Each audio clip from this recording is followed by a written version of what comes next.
Do you ever feel stuck? The alarm goes off and you think, is this really my life?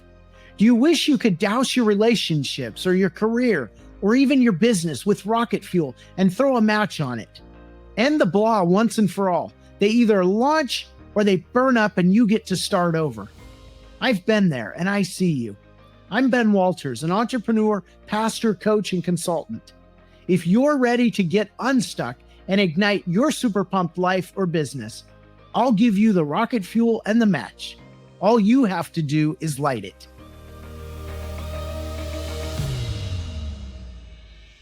Have you ever been happily headed down the track to your desired destination and then something unexpectedly blindsides you and knocks you off that track? All of a sudden you're standing there in disbelief as that train rolls out of sight without you. And here you are, stunned, hurt, angry, and struggling to get your footing. Today is June 26th, a day that forever altered the direction of my life. Yet this momentous day in my life was only possible because 4 other involuntary events were thrust upon me. To get to this monumentous day, it took a broken engagement, a canceled flight, a canceled trip, and a missed flight connection to put me on the very track I'm on today. If any one of these things hadn't happened, my life might look completely different. In episode 1, I shared about jumping on and off trains as a young man, and that podcast has sparked some great conversations with many of you, so thank you for those. But it was a podcast and a metaphor about voluntarily changing the direction of your life, even if that meant there was going to be some pain in that. And so I've talked to people about that, but a lot of you came to me and said, I want to talk about what happens when you're involuntarily thrust off that train that you are perfectly content on. How do you pick up the pieces if that train chugs out of sight and you're left behind on the tracks, bloodied and bewildered and not sure where to go, not sure which train you're going to get on next? Because that happens to a lot of us too. And so I thought about that and I thought, when was there a time when that happened to me? And I thought, oh, I know the time. It was early 1996 and I was on top of the world.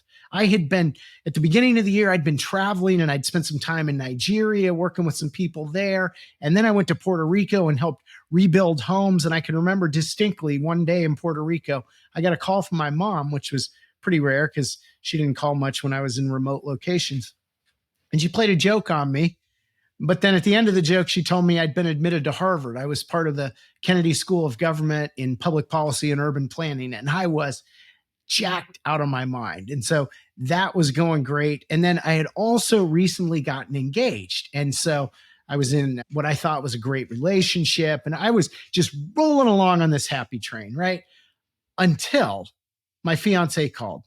And she seemed a little off. And if you've ever heard someone where they just seem like they're withholding something, that was kind of that sort of thing. And so all of a sudden she just blurted out, I don't want to marry you.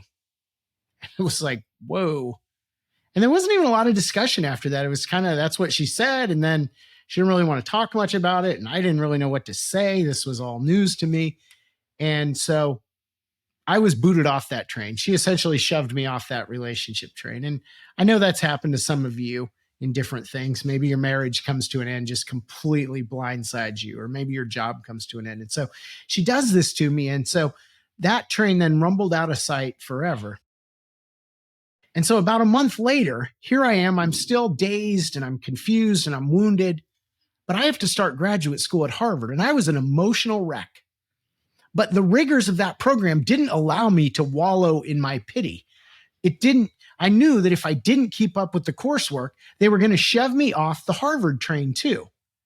Now, I couldn't control that my fiance dumped me, but I could control my fate and how I performed academically at Harvard.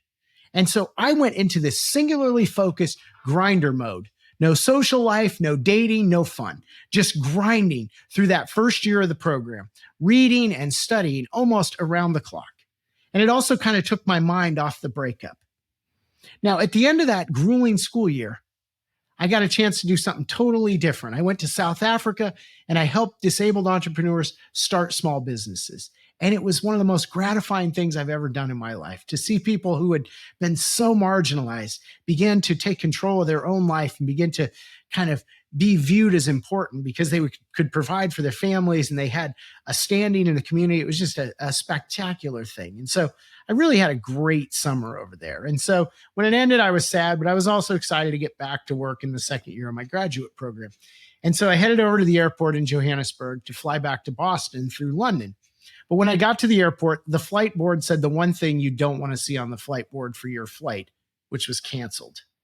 Now, I'd flown enough even then to know that when an international flight for 400 people gets canceled to a location where there's usually one flight in and one flight out a day by all the 3 or 4 major airlines like Lufthansa and KLM and maybe Air France at that time, means there's not a lot of options to rebook all those people. And in this case, they were putting their most loyal frequent flyers and their highest paying customers in the few empty seats that British Airways had that same night. So those folks had a little bit of interruption because they all got stuck on, middle seats, back of plane, less desirable seats, but at least they made it. And then it kind of trickled down from there. There were other folks that got to go the next night on nonstops. And then there were other folks that went the next night on connecting flights through all kinds of places where it took them like 26 hours to get back to London, and not ideal. And then the worst of the worst were getting put on 2 or 3 connection flights 48 hours later. And so in the middle of all this, I'm beginning to think, okay, how can I turn this around? How can I take control of a situation that seemingly I don't have any control over? And so I had been thrown off the proverbial train, or in this case, it was a plane. And so I thought, what plane would I rather be on? Now, I will tell you, canceled flights bring out a real ugliness in people. And as I stood in that line that snaked basically in front of the ticketing counter, I heard disgruntled passenger one after the next just being really rough and nasty on the poor ticket agents that were trying to rebook them. And so I began to think how good begets good in pay it forward type mentality. But negativity can also multiply, where one person's nasty to the ticket agent, and then the ticket agent comes back at them, and then it just kind of goes downhill with each successive interaction. And so I was thinking about that, how if you've been dealt a bad hand, are you inflicting that same thing on others in a hurtful way? And I thought about, how does that happen? And so I decided, first and foremost, I am going to be pleasant. This isn't a great situation, but I am going to be pleasant. So I got to the counter and I saw the agent and I said, "Hi, how are you today?" And she looked at me kind of bewildered, like, "I think you know how I am. You've been standing in this line watching the abuse I've been taking." And so she seemed kind of surprised, and I really didn't want her to answer the question. So I began to empathize with her. I said, "It must really stink to have to come to work on a day when they cancel a flight, huh?" And I said, "I'm sorry people are being so nasty to you." And then she began to open up and she said, "Yeah, people act like I control the weather, or I control the flight schedule, or I'm the pilot who didn't show up, or the flight attendant who wasn't there, so they didn't have enough crew." And she said, "I don't have any control of that. I'm basically a low line, entry level customer service agent." And so we began to have this real human interaction. And so I said, "Just out of curiosity, how many days does it take you to clear all the people who got canceled tonight?" And she said, "It'll take a solid 48 hours to get everyone back. And that's if nothing else is canceled in our flight system or in any of the other airlines." Because she said, if Lufthansa cancels, that's going to throw more into our system. So she said, basically 48 hours. And so at this point, what do I know? I know the seats are at a premium for the next 48 hours. And I also know I'm a solo traveler, probably at a lower price ticket. So I'm probably going to get a pretty bad routing. I'm going to have to take what they give me. So I decided I'm going to throw out an outrageous proposal. So I said, "What would you say to rebooking me in 3 days? Not in this 48 window where you have a scarcity of seats, but 3 days from now. But give me a first class seat from here to London and give me a first class seat from London to Boston. And then put me up in a hotel while I'm here for those 3 days. And then give me some travel vouchers. How about 1,500 in vouchers?" And she kind of chuckled and she was like, "Well, like I told you, I can't control the weather and I certainly can't give out that much free Virgin Atlantic stuff." And we laughed about that and said, "Hold on, I'm going to have to go get my supervisor." And I thought, oh boy. And I'd watched that supervisor being called from agent to agent throughout the snaking through the line and how they'd been getting a really hard time. I was like, I don't know how this is going to go. It could be shut down really fast. But I figured, hey, it's worth a shot, right? And so as they're walking back, I can see them laughing. And I thought, well, either my request is laughable or they're actually happy about this. And this might actually might actually fly. And so the supervisor came back and joked and said it was one of the more bold proposals that she had ever heard. But she said it did make sense to her because there were such a shortage of seats and they were trying to rebook all these passengers. So she said, you know what? We can do the first class, both legs here to London, London to Boston, and we can give you 3 nights hotel. We've got partner hotels, but I can only give you 1,000 in flight vouchers. And I smiled and I said, well, I was hoping for 1,500. Any chance you could do 1,200? And she was like, deal. And I thought, wow, holy cow. And so just by reshaping what train I wanted to be on, I ended up with all those things. And it was a really great thing because I had 3 glorious, what I would call unplanned bonus days in Johannesburg. Then I flew first class for the first time in my life, 11 hours to London, another 7 hours to Boston. And then I had $1,200 in travel vouchers in my pocket to use in the next 12 months. So this was a pretty good outcome from a bad situation, being thrown off a plane that I hoped I'd been on. Now, my second year in graduate school was much better. The time in Africa and the time that had gone by since the breakup from this fiance had kind of healed my heart. And I was in a good, healthy place. And about 18 months after the breakup, as I went into the second semester of that year, I began to think about dating. And I went on a few dates, but nothing that ignited any sparks. And my friends joked, you've gone on a few first dates, but I've heard nothing about a second date. And I said, you're right. Nothing really has been that exciting. And so that's kind of where I was at. And I was cruising toward graduation, very happily single. And that's a good place to be in. And so the one thing, though, I wanted to do was those $1,200 in vouchers were burning a hole in my pocket, but I knew they expired in 12 months. And so I began to ask family and friends, who wants to go on a free trip anywhere Virgin can fly 2 people for under $1,200? And it's luck would have it, my cousins Greg and David, who were on the Jumping from the Train episode 1, were planning a trip to Alaska, but at the last minute, David had to cancel. So guess what? Greg was free. And so we talked about it and we booked a flight to Athens. And we spent 3 weeks exploring Greece and the Balkans, even touched into Italy a little bit, and had really an outstanding time. And so then our trip was set to end on June 25th. We were set to fly from Athens to London, London to Boston. But the weather in Athens was bad, so our departure was delayed. And as you can imagine, we missed our connecting flight in Heathrow in London back to Boston. So they rebooked us for the next morning. Now, they don't give you anything if it's weather related. So don't go up and try to tell them you want 1,500 in travel vouchers. They'll probably laugh at you. They'll say, well, it's weather, so too bad. So anyway, we got rebooked the next day, June 26th. That's why this date matters. We arrive at the airport early. We check in. We hop on the tram out to our gate. And I look up on the tram, and there is a stunningly radiant and very chatty woman who just completely catches my eye. And she's my age, and I'm listening to her, I'm watching her, I'm mesmerized. And I picked up on a really thick Boston accent. Remember, I'd lived there the last 2 years, so I had a pretty good keen ear for that. And we didn't speak on the train. My jaw was kind of on the floor. I was just in awe a little bit. But she was full on my radar. At the terminal, Greg and I make a quick pit stop to grab a bite to eat. And then we go check the video monitor. And on our ticket, I think it was gate 32 or 34. They'd printed on back then you had a printed boarding pass. And so we're looking at the monitor, but the monitor says new gate 40. And so we start making our way down the concourse to the gate. And off the corner of my eye, I see at like gate 32 or 34, whatever the original gate was, the beautiful woman from Boston and her friend sitting alone at an empty gate. And so here I thought, boy, this is my opportunity to break the ice and kind of be the hero, right? I'll go over there and I'll say, I don't know if you guys know, but our gate was changed. You're going to Boston, right? And they said, yeah, we're going to Boston. And I said, oh, it's actually been moved to gate 40. And they laughed and they said, no, our boarding pass says gate 32. So that's not right. And I said, well, do you see any? There's no one else here, right? And I said, there's no plane out there. You just see the jetway and it drops to nothing. And I don't know if they thought we were trying to pull a fast one on them or what, but they were not having it. And so they were like, well, good try, but we're not going with you. So we were like, okay, well, if you want to go to Boston, we'll be down at gate 40. We'd love to see you down there. And so we walked down there and they were skeptical. But a few minutes later, guess what? Down at gate 40, those two come walking up or dragging or struggling up with the most enormous amount of luggage you've ever seen.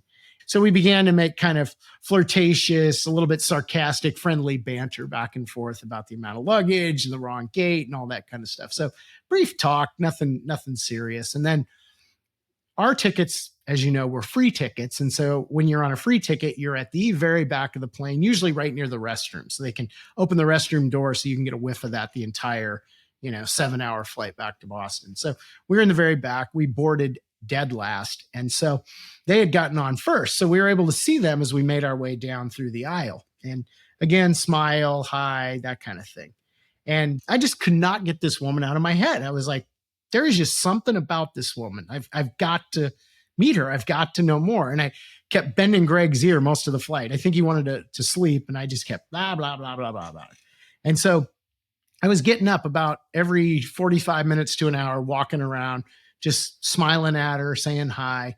But she was locked in. This woman, I don't think, got up the entire 7-hour flight. She was like she was cemented into a middle seat between her friend on one side and a very good looking, it looked like an English bloke on the other side. And I thought, oh, well, okay, I guess this isn't going anywhere. We landed, and that was that, I thought. But a funny thing happened. Even though they were further ahead of us in the plane, they didn't start coming out of the aisle until we were coming down the aisle. And so I would love to believe they actually were waiting for us, but I think the reality was they had so much volume of stuff that it took them that whole time to collect it all from all the overheads and under storage and all over the plane. Anyway, so I can remember I think we each grabbed a bag or something for them to help them. And then in exchange for that, the one woman that I was keen on gave me some candy from London. I think it was taffy. So that was kind of cool. And so a little bit of banter there. It was good. But then we got separated because you got to go through customs and immigration and different lines and all that kind of stuff. And so I wasn't sure I was going to see him again. But then we're heading down towards baggage claim, and I can see him. And Greg is like, dude, you have got to go over. You're going to be kicking yourself forever if you don't go over and just say, look, can I have your name, your number, anything? So finally, I mustered all the courage I could. Because remember, in the back of your head, you're still a little wounded when someone's been engaged to you and has like booted you to the curb. You're like, I'm kind of damaged goods. So I go over, and she couldn't have been nicer, sweeter. And she said, sure, I'll give you my number. And she took the paper luggage tag off her checked bag. She tore it off there, and she wrote her number on it in pen. Now, I didn't have a pen. I was so nervous. But she wrote her name, Kristen Beasley. Now, I was super pumped. I was like, don't lose it, don't lose it, don't lose it. So I kept it in my pocket. And then I got on the T on the subway. We sat down. Greg and I were going back to my place. I pull it out. And the phone number, Boston, is area code 617. It's a 978. My heart dropped. I thought, this girl gave me a fake phone number. That is the cruelest joke you will ever do. So I'm like, that stinks. But anyway, we rode home, and I was a bit deflated at that point. I went from high to low to high to low, and I was in kind of in the dumps. So we get home and unpacked and got things ready. And then Greg actually was flying out to Arizona later that night. So went back to Logan to the airport, got him on that, and then went back home. And then that evening I thought, well, once for all, I'm going to call this fake number. It's probably going to be a Chinese food restaurant or something, but I'll call it and see what happens. And so I called it, and sure enough, first ring, Kristen answered the phone. It wasn't a fake number. It was just suburban Boston, 978, Tewksbury, actually.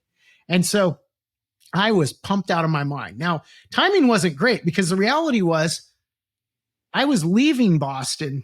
I was set to be out of there in 5 days. And I actually had interviews in Baltimore and San Diego and other places because for someone who was poor during that 2 years of graduate school, Boston is a kind of a cruel place because there's so many fun things to do, but you need money to do it. And it's an expensive city.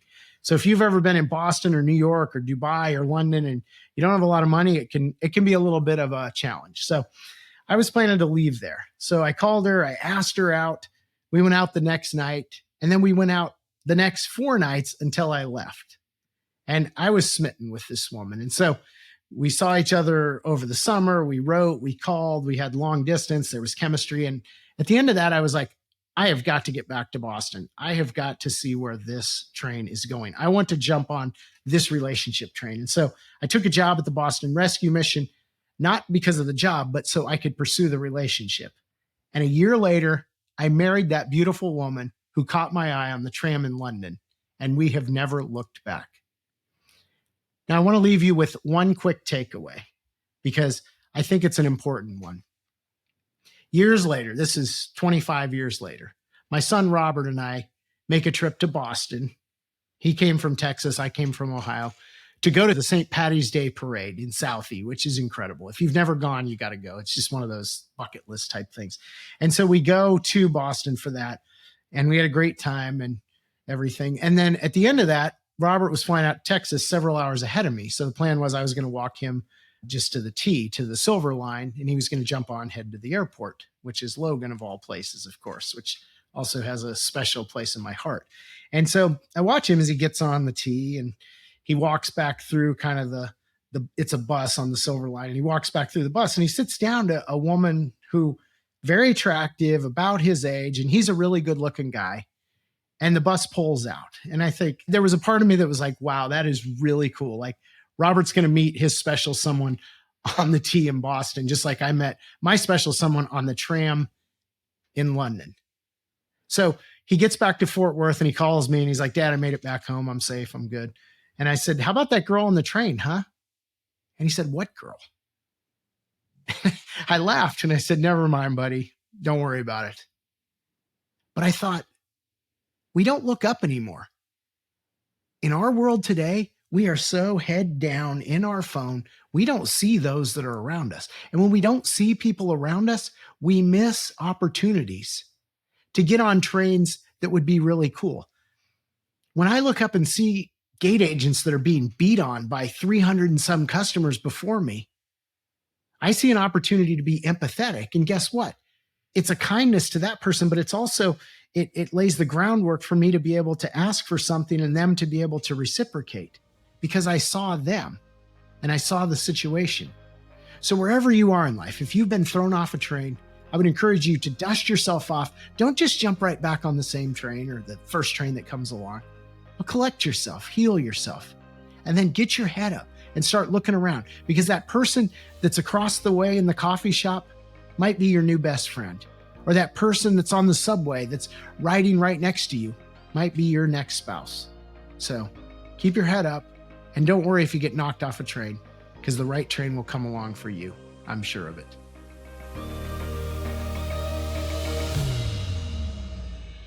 Thanks for joining me today on the Super Pumped podcast. If you enjoyed today's show as much as I did, I have 3 quick next steps for you.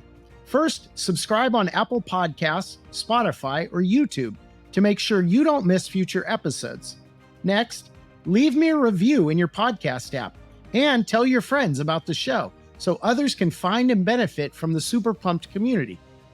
And finally, to put the ideas from today's show into action, visit us at superpumped.com to view the show notes, book a complimentary consultation, or take our free business launch readiness assessment. Keep well, and I'll see you next time.